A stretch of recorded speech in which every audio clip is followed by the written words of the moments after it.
Do you know the first mention of gold in the Bible is in the first book of Genesis in describing the Garden of Eden? And it mentions that one of the rivers that flowed out of the garden encircled a land called Havilah. And it says the gold of the land was good.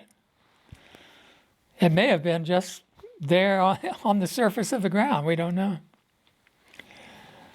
But gold has been valued ever since that beginning.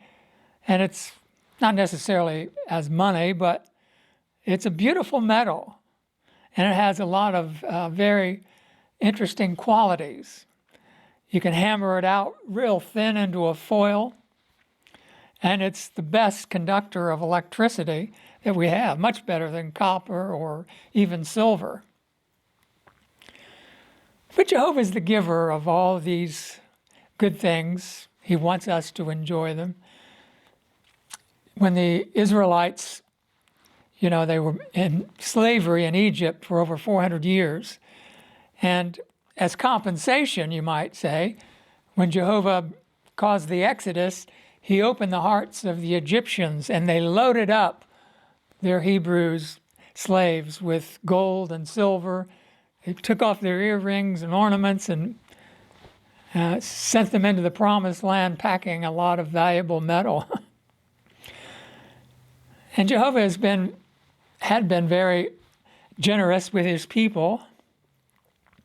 King Solomon was the wealthiest man ever, of that time anyway. And it says in his day, silver was counted as nothing. There was so much gold, silver was devalued, if you can imagine that. But Jehovah's generosity is not always appreciated, obviously. And the Hebrews became wealthy, and the wealth was really a stumbling block for them in many ways. And Jehovah brought about a judgment, and all of their wealth was taken. In Jeremiah, Jehovah said, "Declare in Zion, a great crash is coming out of the north, like a tempestuous wind, a great crash." And of course, that storm was brought about by the Babylonians. If you remember, some years earlier, Hezekiah, after Jehovah had given him victory over the Assyrian king, and before Nebuchadnezzar had designs on Jerusalem, he unwisely showed a delegation of Babylonians all of his wealth. And Jehovah sent his prophet and said, and that's where it's going, to Babylon. And that's where it went. They destroyed the temple, but they didn't destroy the gold. You can believe that. They took all the utensils, and the Ark of the Covenant was laced in gold. And Jehovah had them plundered by their enemies because they were idolaters and they didn't listen to their God.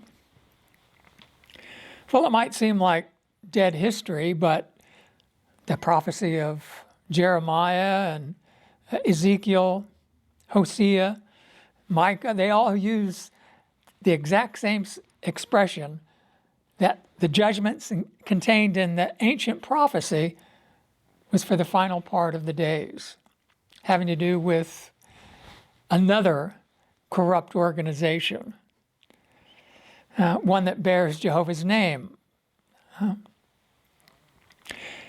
It's interesting that when the prophet spoke of this coming storm, Jehovah said that their gold and silver would do them no good. They would throw it into the street. It would be worthless. Couldn't buy off Jehovah. It's not that it would be worthless, it wouldn't help them. And it's interesting that the same judgment is echoed in the Christian Greek scriptures and applied to Christians, not to Israelites, to Christians. In fact, I'd like to read span of verses here in the letter of James, James chapter 5, it begins saying, "Come now, you rich men, weep and wail over the miseries that are coming upon you. Your riches have rotted, and your clothing has become moth-eaten. Your gold and silver have rusted away, and their rust will be a witness against you and will consume your flesh. What you have stored up will be like a fire in the last days." The last days. That's the same as the final part of the days, the conclusion of a system of things, the time of the end, however you want to word it.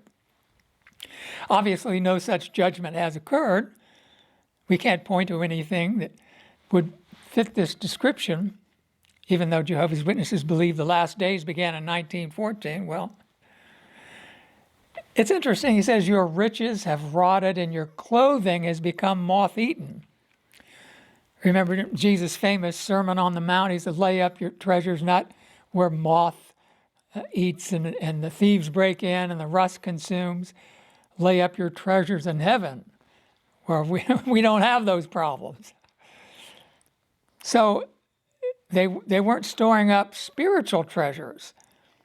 Otherwise, they wouldn't be moth-eaten. Your gold and your silver have rusted away. That's one of the beautiful properties of literal physical gold. It doesn't rust. They can find a shipwrecked treasure at the bottom of the sea. Maybe it's been down there for hundreds of years from a Spanish galley that was, ripping off the the natives in South America, whatever, got sunk in a hurricane. They can bring that treasure up, rinse it off, and it is good as gold, they might say. So it's interesting why this judgment comes upon these Christian men. It says, "Look, the wages you have withheld from the workers who harvested your fields." And they keep crying out, and the cries for help of the reapers have reached the ears of Jehovah of armies. You have lived in luxury and for self-gratification on the earth. You have fattened your hearts on the day of slaughter. You have condemned. You have murdered the righteous one. Is he not opposing you? What's interesting, the Bible students started off very lowly. They met in storefronts. I remember reading experiences that a brother went to these meetings and he sat on a keg of nails. That was the accommodation. And in other places around the world, they don't even have a cover over their head. They meet in the brush and under a grass hut. Or in times of persecution, they meet out in the woods somewhere. But Jehovah blessed the Watchtower Bible and Tract Society, and they've prospered over the years. And what has become of it? They become a multi-billion-dollar organization. And now their focus is on retaining that wealth. Even if they have to persecute sexually abused children, now they're selling kingdom halls that brothers and sisters have built with their own hands, donated their own funds, paid for, and which now the Watchtower Society owns, and they tell the brothers, "You're moving on to another congregation. Thanks, we're taking over. We're going to sell this, turn it into whatever, a bistro or a funeral home." They don't care. So they've withheld the wages of their workers in that sense. Brothers and sisters that build these kingdom halls do so for Jehovah. That's what the scripture says. Their complaints have entered into the ears of Jehovah of armies, mind you. He has heard their complaint. So while the Watchtower is selling properties that have been dedicated to Jehovah. They've built for themselves a virtual palace in Warwick. That you have lived in luxury and for self-gratification on the earth. Luxury condominiums by the lake, brand new cars to drive, travel the world first class. That's the governing body and no doubt other members of the board of directors and what have you. Probably not too many people are alive now that experienced the Great Depression. Lasted from about 1930 till the beginning of World War II. But it started with a crash, a great crash. The stock market crashed. That in itself wasn't the problem. The problem was how the government responded to it. And it wasn't in a good way. It caused a money contraction, and that exacerbated it. That was President Hoover. And then Franklin Roosevelt came in, and he started up all of these great building projects in the middle of the Depression. Some of the greatest projects in the United States were built during the Depression. Hoover Dam, and I think San Fran Golden Gate was built in the Depression. I'm not sure. But that expression, a great crash, and that's what it said in Jeremiah. And that's what the world is facing now. And it's like the United States is ground zero because of this enormous speculative bubble that has been inflated. It nearly burst 10 years ago, but they've inflated it bigger and bigger yet. Using all kinds of tricks. And the entire financial system has grown to over 1 quadrillion. And so that's beyond human comprehension. But that's with the derivatives that are overlaying a shrinking economy.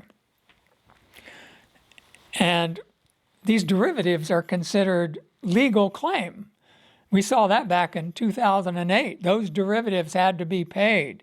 When AIG went belly up and found themselves on the wrong side of these weird exotic derivatives that someone said no one ever really understands. Warren Buffett called them financial weapons of mass destruction. I think he knows something about that. But it seems to me that, and I've spoken about this before and written about it, that it is a weapon of mass destruction, intended to be so. And at the proper time, no one knows the day or hour, right? But in Jehovah's time,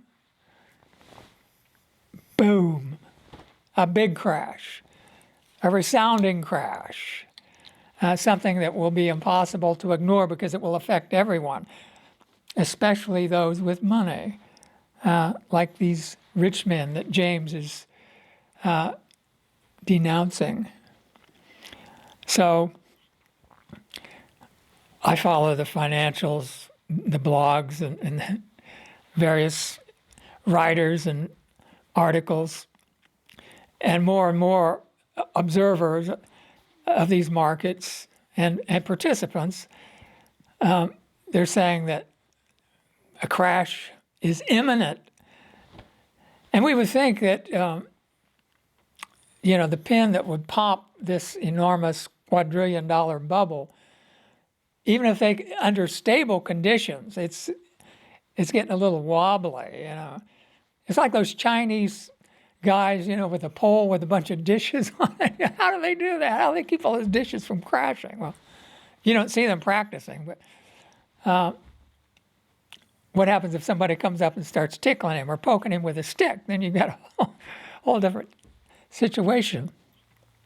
But all I'm saying is, in these relatively stable times, they've been able to hold it together. But what happens, let's say, if the USA and Russia start shooting missiles at each other, like they were a hairbreadth from doing now in Syria with their warships converging in the Mediterranean and false flag being organized to release gas and blame it on Assad so they can finish what they started 6 years ago. What happens if, let's say, the Russians sink an American destroyer in the Mediterranean? Bye-bye financial system, I promise you. So, but that will begin Jehovah's judgment phase, the last days, the great crash coming out of the north. The king in the north, doesn't he rule over the hidden treasures of the gold and silver of the king of the south, Egypt? He does indeed, and that's future. It didn't happen in the Cold War with Russia and the United States. That's ridiculous. But anyway, that's my word for today. Thanks for watching.